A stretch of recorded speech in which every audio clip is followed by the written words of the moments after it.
दोस्तों, कैसे हैं? आशा करते हैं कि आप लोग ठीक होंगे।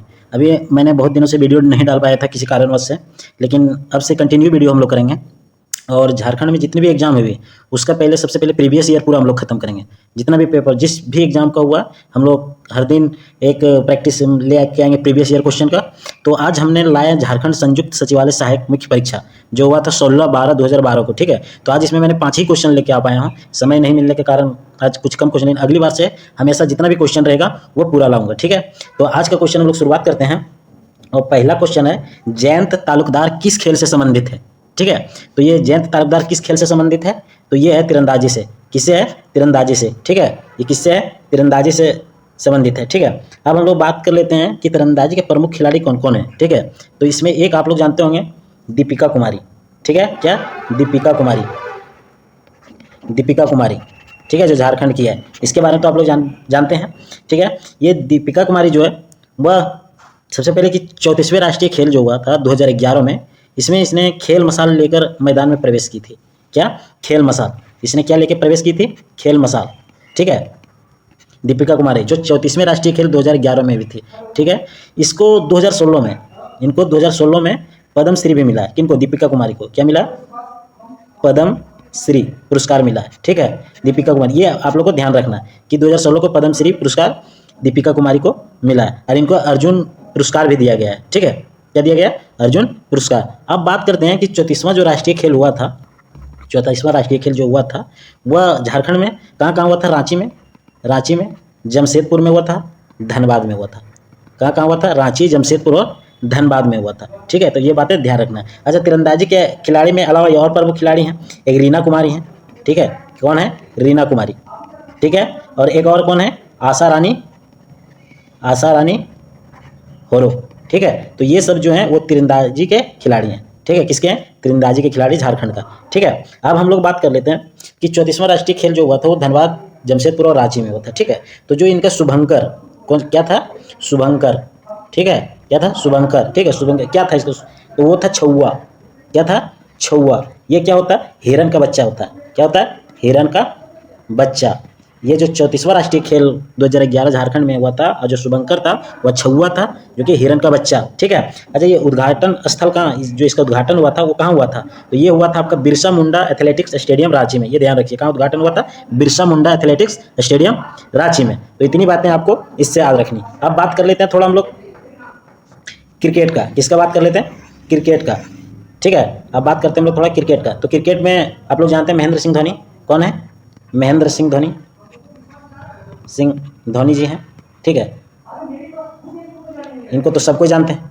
ठीक है, महेंद्र सिंह धोनी। तो सबसे पहले बात करते हैं कि इसका जन्म कब हुआ था। तो इनका 7 जुलाई 1981 को इनका जन्म हुआ था। धोनी का जन्म कब हुआ था? 7 जुलाई 1981। अच्छा, इसने पहला अंतर्राष्ट्रीय मैच किसके खिलाफ खेला था? तो ये 23 सितंबर, कब? 23 सितंबर 2004 को पहला अंतर्राष्ट्रीय मुकाबला खेला था, और वह बांग्लादेश के खिलाफ खेला था। किसका? बांग्लादेश के खिलाफ। तो ये ध्यान रखिएगा। ठीक है, इनके अलावा इनको बहुत सारा पुरस्कार भी मिला हुआ। ज़्यादा इंपॉर्टेंट यही, इनको जो पुरस्कार मिला हुआ था। ठीक है, तो इनको सबसे पहले 2007 में जो मिला था वो मिला था झारखंड रत्न। क्या मिला था 2007 में? झारखंड रत्न। ये ध्यान रखिएगा। ठीक है, और जो 2008 में जो मिला था वो मिला था राजीव गांधी खेल पुरस्कार। ठीक है, राजीव गांधी, ये भी ध्यान रखिएगा, राजीव गांधी खेल पुरस्कार मिला था। ठीक है, 2007 में झारखंड रत्न मिला है, 2008 में राजीव गांधी मिला है, और 2018 में जो इनको मिला है वो मिला है आपका पद्म भूषण मिला है। क्या मिला है? पद्म भूषण। और 2020 में जो मिला है वो आईसीसी का दशक का खेल भावना पुरस्कार दिया गया है। तो इनको जो 1 2 3 4 5 जो पुरस्कार इनको मिला है, ये आप लोग याद रखिए, कहे कि ये हमेशा एग्जाम में इसका पूछा जाता है। कोई भी झारखंड का एग्जाम हो तो उसमें ये क्वेश्चन धोनी से जरूर आता है। ठीक है, इसके अलावा क्रिकेट में बात कर लेते हैं कि एक महिला क्रिकेटर भी झारखंड से हैं। ठीक है, एक कौन है? महिला क्रिकेटर। ठीक है, महिला क्रिकेटर हैं, इनका नाम है इंद्रानी राय। क्या है? इंद्रानी राय। ठीक है, ये ऐसे खिलाड़ी हैं झारखंड से जो इनको तीनों फॉर्मेट में चुना गया, और यह पहला महिला खिलाड़ी है झारखंड का। ठीक है, तो इनका याद रखिएगा, अगर क्वेश्चन पूछ दे कि झारखंड से कौन ऐसी महिला क्रिकेटर है जो तीनों फॉर्मेट के रूप में चयन हुआ अंतर्राष्ट्रीय क्रिकेट में, तो ये हुआ इंद्रानी राय का। तो इसका ये ध्यान रखिएगा। ठीक है, अब बात थोड़ा कर लेते हैं फुटबॉल का। फुटबॉल से संबंधित खिलाड़ी झारखंड में कौन कौन से हैं? ठीक है, तो फुटबॉल से संबंधित हैं एक सुधीर तिर्की हैं। कौन है? सुधीर तुर्की, ठीक है, ये फुटबॉल से संबंधित। फिर है सुनीता मुंडा है। कौन है? सुनीता मुंडा है। आपका संतोष मिंज है, संतोष मिंज भी हैं, और अष्टम उरांव भी हैं, ठीक है। तो ये सब फुटबॉल से संबंधित है। कौन कौन है? सुधीर तुर्की है, सुनीता मुंडा है, संतोष मिंज है, अष्टम राव। ये सब किससे संबंधित है? ये आपका फुटबॉल से हो गया। अब हम लोग बात करते हैं नेक्स्ट क्वेश्चन का, ठीक है। नेक्स्ट क्वेश्चन है कि झारखंड में आयोजित 34वें राष्ट्रीय खेल का शुभंकर क्या था? तो अभी हम लोग पिछले क्वेश्चन में इसकी बात किए हुए थे, ठीक है। इसका पिछला क्वेश्चन में भी हम लोग बात किए थे, क्या था? छुआ था, जो कि हिरन का बच्चा, हिरन का बच्चा, ठीक है, ये ध्यान रखिएगा, ठीक है। अब बात कर लेते हैं इसका आयोजन स्थल कहाँ हुआ था? रांची, जमशेदपुर और धनबाद में। जिसका आयोजन किया गया था 34वां राष्ट्रीय खेल 2011 को, उसका आयोजन जो स्थल था वह रांची था, जमशेदपुर था और धनबाद था। और जो इसका उद्घाटन हुआ था, इसका उद्घाटन जो हुआ था, ठीक है, इसका जो उद्घाटन हुआ था वह हुआ था आपका बिरसा मुंडा एथलेटिक्स स्टेडियम रांची में, ठीक है, बिरसा मुंडा एथलेटिक्स रांची में, ठीक है। ये बातें आप लोग ध्यान रखें। अब बात कर लेते हैं कि 34वां राष्ट्रीय खेल में झारखंड ने कितने स्वर्ण पदक जीते थे? तो ये 33 स्वर्ण पदक जीते थे, 33 स्वर्ण, ठीक है, झारखंड। और इसके कारण इनका जो स्थान था, इसका ये 5वां स्थान रहा, जितने में 33 स्वर्ण पदक जो जीते उसमें झारखंड का स्थान क्यों रहा? 5वां रहा। क्यों रहा? 5वां रहा। तो ये बातें ध्यान रखिएगा, ठीक है, कि जो झारखंड ने टोटल स्वर्ण पदक जीते थे वो 33 जीते थे, ठीक है, और इसमें झारखंड का जो स्थान था वह 5वां था। तो ये बातें इससे आप लोग को ध्यान रखना। अब बात करते हैं हाथी, ठीक है। तो हाथी झारखंड का राज्य पशु है कि नहीं? राजकीय पशु है, ठीक है। अब बात यहाँ क्वेश्चन पूछा जाता है इससे ये कि इसका वैज्ञानिक नाम क्या है, ठीक है। अब क्वेश्चन घुमा के पूछ रहा है, डायरेक्ट राजकीय पशु नहीं पूछ रहा, इसका वैज्ञानिक नाम डाल के ऑप्शन में डाल देता है और वो उससे पूछता है, ठीक है। तो इसका जो वैज्ञानिक नाम है वो है एलिफस मैक्सिमस इंडिकस। क्या है? एलिफस मैक्सिमस इंडिकस, ये है हाथी का वैज्ञानिक नाम, ये आप लोग ध्यान रखिएगा, ठीक है। अब जब हाथी की बात हुई तो झारखंड में, ठीक है, झारखंड में इसको IUCN, ठीक है, के लिस्ट में से लुप्त प्राय के रूप में सूचीबद्ध किया गया है, ठीक है। अब बात करते हैं कि हाथी झारखंड के अलावा भी 2 राज्य का राजकीय पशु है, ठीक है। वो 2 राज्य कौन है? केरल है और कर्नाटक है, केरल है और कर्नाटक है, इसका भी राजकीय पशु यही है। अब बात करते हैं कि झारखंड में ये इसका रिजर्व एलिफेंट रिजर्व भी है, ठीक है। झारखंड में एलिफेंट रिजर्व है। यह कहाँ है? यह पूर्वी सिंहभूम में। कहाँ है? पूर्वी सिंहभूम में। पूर्वी सिंहभूम में जो है एलिफेंट रिजर्व है झारखंड में, ठीक है। और इसको जो एलिफेंट रिजर्व को सूचित किया गया था वह 26 सितंबर, कब? 26 सितंबर आपका 2001 को अधिसूचित किया गया था, ठीक है। ये बात आप लोग ध्यान रखिएगा, ये बहुत इंपॉर्टेंट है, ये पूछा जाता है, ठीक है। कब किया गया था? 26 सितंबर 2001 को अधिसूचित किया गया था, ठीक है। इतनी बातें आप लोग इसमें याद रखिएगा। अब हम लोग बात करते हैं कोयल। किसका बात करेंगे? कोयल का। तो कोयल झारखंड का क्या है? राजकीय पक्षी है। क्या है?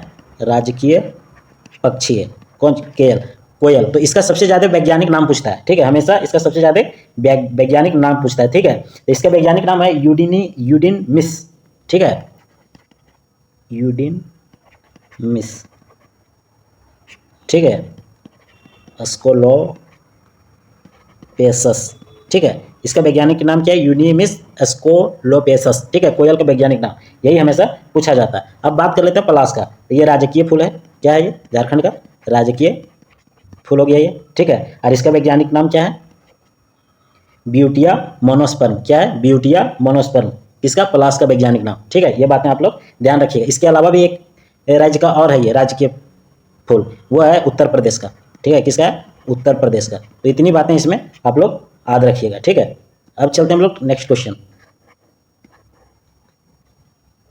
नेक्स्ट क्वेश्चन है Tata iron and steel company का गठन कब किया गया था? ठीक है, तो ये कब किया गया था? ये 1907 ईस्वी को किया गया था, ठीक है। कब किया गया था? 1907। पूरा अगर डेट पूछे तो 26 अगस्त। कब? 26 अगस्त 1907 को किया गया था, ठीक है। दोराबजी टाटा द्वारा किया गया था। किसके द्वारा किया गया था? दोराबजी टाटा के द्वारा, ठीक है। और यह कहाँ है? जमशेदपुर। कहाँ है? जमशेदपुर। और जमशेदपुर में भी कहाँ है? सकाची। कहाँ? सकाची, ठीक है। ये बात आप लोग ध्यान रखिएगा। लेकिन सबसे पहले ये Tata iron and steel company जो गठन करने का जो दिमाग में आया था वो सबसे पहले आया था आपका जमशेद जी नोरेश बामजी टाटा का, ठीक है, उनका सबसे पहले ये आया था दिमाग में, ठीक है, और इसलिए इसका टाटा का जो वास्तविक संस्थापक माना जाता है उन्हीं को माना जाता है। और इनका जो मुख्यालय है वो मुंबई में है। कहाँ है? मुंबई में। टाटा रेल कंपनी का मुख्यालय जो है वो आपका मुंबई में है, ठीक है। तो इतनी बातें आप लोग को ध्यान में रखना। अब बात कर लेते हैं 1920। तो ये सबको याद आ रहा होगा कि 1920 क्या हुआ था? तो असहयोग आंदोलन हुआ था। क्या हुआ था? असहयोग आंदोलन, ठीक है, असहयोग आंदोलन हुआ था 1920 में। इसका पूरा डेट था 1 अगस्त 1920 को, ठीक है। अच्छा, इसका प्रारंभ कौन किए थे? ये तो सबको पता है, गांधी जी। कौन किए थे? गांधी जी, ठीक है। अब बात करते हैं कि असहयोग आंदोलन के दौरान, ठीक है, गांधी जी ने केसरिया हिंद का उपाधि लौटा दिए थे और जमनालाल बजाज जी ने राय बहादुर की उपाधि लौटा दिए थे। तो ये दो बात याद रखिएगा, ठीक है। असहयोग आंदोलन के दौरान गांधी जी केसरिया हिंद वापस किए थे और जमनालाल बजाज जी राय बहादुर की उपाधि वापस किए थे, ठीक है। तो ये बातें आप लोग ध्यान में रखिएगा। 1922 वाला भी आप लोग को बहुत अच्छा से आता होगा, ठीक है। 1922 में क्या हुआ था? 4 फरवरी। कब? 4 फरवरी 1922 को चोरा चोरी कांड हुआ था। ये सबको पता होगा क्या हुआ था? चोरी चौरा कांड कब हुआ था? 4 फरवरी 1922 को हुआ था। ये कहाँ हुआ था? गोरखपुर में, ठीक है। ये कहाँ हुआ था? गोरखपुर में हुआ था। इसमें लगभग 23 सिपाहियों को मार दिया गया, मृत्यु हो गई थी इसमें, ठीक है। तो इतनी सी बातें आप लोग को इसमें ध्यान रखना। अब हम लोग चलते हैं नेक्स्ट क्वेश्चन। नेक्स्ट क्वेश्चन है कि 2011, ठीक है, 2011 की जनगणना के अनुसार प्रति 1000 झारखंड का लिंगानुपात कितना है, ठीक है। तो ये आप लोग को ध्यान में रखना है, कितना है? तो 2011 के अनुसार, ठीक है, ये आपका है 949। कितना है? 949, ठीक है। किसी किसी बुक में आपको 948 भी मिलेगा, ठीक है। इस तरह ऑप्शन यहाँ दिया हुआ नहीं है, आसपास एक ये है, ठीक है। तो ये ध्यान में रखना है कि 2000 अनुसार प्रति 1000 झारखंड के जो लिंगानुपात है वो 949 है और कोई बुक में आपको 948 दिया हुआ है, ठीक है। तो ये बातें आप लोग ध्यान। अब बात करते हैं कि यहीं सर्वाधिक लिंगानुपात वाला जिला कौन सा है, ठीक है। ये बात आप लोग ध्यान रखिएगा कि सर्वाधिक लिंगानुपात वाला जिला कौन सा है। तो वो कौन सा है? पश्चिमी सिंहभूम है। कौन सा है? पश्चिमी सिंहभूम, ठीक है। ये क्या है? ये सर्वाधिक लिंगानुपात वाला जिला है, ठीक है। इसमें कितना है? 1005, ठीक है। ये रखना। और न्यूनतम अगर पूछ दे तो, अगर न्यूनतम पूछ दे तो न्यूनतम लिंगानुपात वाला जिला कौन हो जाएगा? आपका धनबाद हो जाएगा। कौन हो जाएगा? धनबाद हो जाएगा। इसका कितना है? 909 है। कितना है? 909। तो ये आप लोग को ध्यान रखना। अब इसी तरह हम लोग थोड़ा सा बात कर लेते हैं कि सर्वाधिक शिशु लिंगानुपात कौन जिला का है? सर्वाधिक शिशु लिंगानुपात वाला जिला, तो ये भी पश्चिमी सिंहभूम है। कौन है? पश्चिमी सिंहभूम है। इसमें 983 है, ठीक है, ये ध्यान रखिएगा। और न्यूनतम में भी कौन है? ये हम बात कर रहे हैं सर्वाधिक न्यूनतम शिशु लिंगानुपात का, ठीक है। न्यूनतम ये भी आपका धनबाद है। और इसका कितना है? बच्चा वाला बात कर रहे हैं, 916, ठीक है, शिशु वाला। ये बात ध्यान रखिएगा। अच्छा, सर्वाधिक घनत्व वाला जिला कौन सा है? सर्वाधिक घनत्व वाला जिला, तो ये भी धनबाद है आपका, ठीक है, धनबाद है। इसका कितना है? तो इसका आपका 1316 है, ठीक है। कितना है? 1316। न्यूनतम जनसंख्या घनत्व वाला जिला कौन सा है? ये आपका सिमडेगा होगा। ये न्यूनतम वाला है। कौन है? सिमडेगा। इसका कितना है? तो इसका आपका 159 है, ठीक है। इसका कितना है? 159 है। और बात कर लेते हैं कि लिंगानुपात की दृष्टि से देश में झारखंड का क्या स्थान है? तो ये है आपका 17वां। क्या स्थान है? 17वां। किसमें? लिंगानुपात की दृष्टि से देश में स्थान झारखंड का 17वां। तो इतनी बातें आप लोग इसमें ध्यान रखिएगा, ठीक है। अब बात करते हैं कि दामोदर नदी का उद्गम कहाँ है, ठीक है। दामोदर नदी का उद्गम कहाँ से होता है, ठीक है। तो ये कहाँ से होता है? छोटा नागपुर पठार से होता है। कहाँ से होता है? छोटा नागपुर पठार से होता है। अच्छा, दामोदर नदी की कुल लंबाई कितनी है? दामोदर नदी की कुल लंबाई कितनी है? अगर किलोमीटर में बोले तो 592 किलोमीटर, ठीक है। और अगर मील में बोले तो ये 368 है, ठीक है। ये ध्यान रखिएगा। दामोदर नदी की कुल लंबाई अगर किलोमीटर में बोले तो 592 और अगर मील में बोले तो 368, ठीक है। और झारखंड में इसकी लंबाई कितनी है? झारखंड में लंबाई कितनी है? तो इसके 290 किलोमीटर है, ठीक है। कितना है? झारखंड में दामोदर नदी का लंबाई कितना है? 290 किलोमीटर। दामोदर नदी का उपनाम क्या है? बंगाल का शौक कहा जाता है।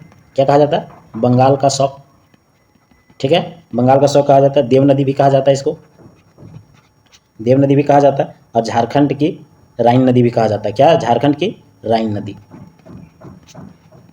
ठीक है। तो हम लोग आज 5 ही क्वेश्चन लेके आए थे, टाइम का अभाव के कारण लेके आए थे इतना।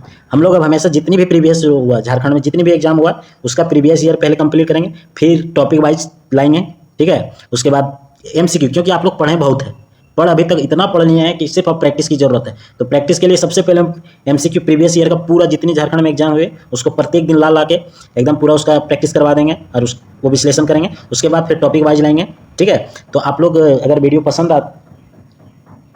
वीडियो आप लोग को पसंद आए तो इसको जरूर शेयर कीजिएगा, सब्सक्राइब कीजिएगा, लाइक और कमेंट जरूर कीजिएगा, ठीक है।